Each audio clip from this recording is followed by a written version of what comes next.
मैंने एक कोकोपीट की ब्रिक लिया हुआ है और इसी को मैं आपको यूज करने का प्रोसेस बताऊंगा। ये जो कोकोपीट का ब्रिक होता है वो जो नारियल के छिलके होते हैं उससे तैयार किया जाता है। कोकोपीट का गार्डनिंग में बहुत ही ज्यादा यूजेस होता है, जैसे कि अगर आप किसी प्लांट की सीडलिंग करना चाह रहे हैं यानी सीड को ग्रो करना चाहते हो तो इसमें बहुत ही आसानी से सीड को ग्रो कर सकते हैं। और अगर आप किसी कटिंग को ग्रो करना चाह रहे हैं तो इसमें कटिंग को भी ग्रो कर सकते हैं, या किसी प्लांट की एयर लेयरिंग करना चाह रहे हैं तो एयर लेयरिंग भी कर सकते हैं। तो काफी सारे इनके गार्डनिंग में यूजेस होते हैं और इनका सही यूज करना भी आपको जानना जरूरी है। तो इनको यूज करने के लिए सबसे पहले तो आपको एक गहरी बाल्टी या गहरा टब ले लेना है।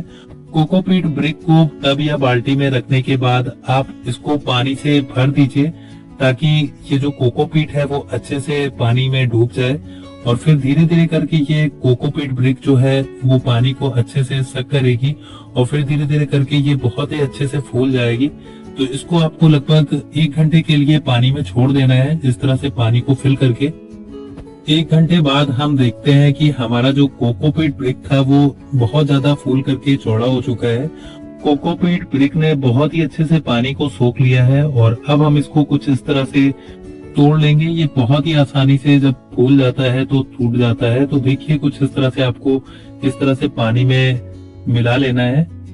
हमें इनको यूज करने से पहले अच्छे से पानी में इसलिए धुलना होता है क्योंकि इसके अंदर नमक पाया जाता है, क्योंकि ये समुद्र के किनारे नारियल के पेड़ होते हैं और उसमें काफी सारे प्लांट से फ्रूट निकाले जाते हैं और फिर उसके बाद उनके छिलके को वहीं उतारा जाता है और फिर उसके बाद इनको कंप्रेस करके तैयार किया जाता है, जिससे इसमें नमक के गुण आ जाते हैं जिसके कारण हमारे प्लांट को हार्म पहुंच सकता है। इसीलिए इनको यूज करने से पहले इनको अच्छे से आपको पानी में धुलना होता है और ये कंप्रेस करके तैयार किए जाते हैं, इसलिए इनको आप पानी में जब धुलते हैं तो ये बहुत ही ज्यादा सॉफ्ट हो जाते हैं।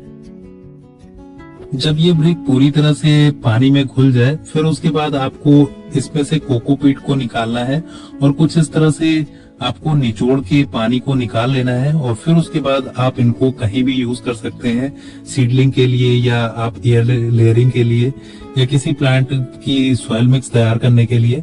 तो कुछ इस तरह से आपको दबाकर अच्छे से पानी को निकाल लेना है और फिर उसके बाद आपको इसको किसी अलग कंटेनर में स्टोर करके रख लेना है। स्टोर करके अगर रखना चाह रहे हैं तो आप इसको 1 दिन के लिए धूप में सुखा करके रख लीजिए। फिर उसके बाद आप जब भी इसको यूज करना चाहें तो आसानी से यूज कर सकते हैं।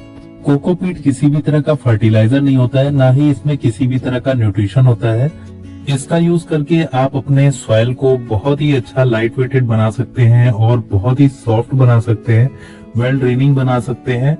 अगर आप किसी प्लांट की कटिंग को ग्रो करना चाहते हैं और उसमें जल्दी रूट्स पाना चाहते हैं तो इसमें अगर आप कोकोपीट में उस कटिंग को ग्रो करते हैं तो जल्दी मॉइस्चर के कारण उसमें रूट्स आ जाती हैं, तो आप कटिंग को ग्रो करने में भी इसका यूज कर सकते हैं।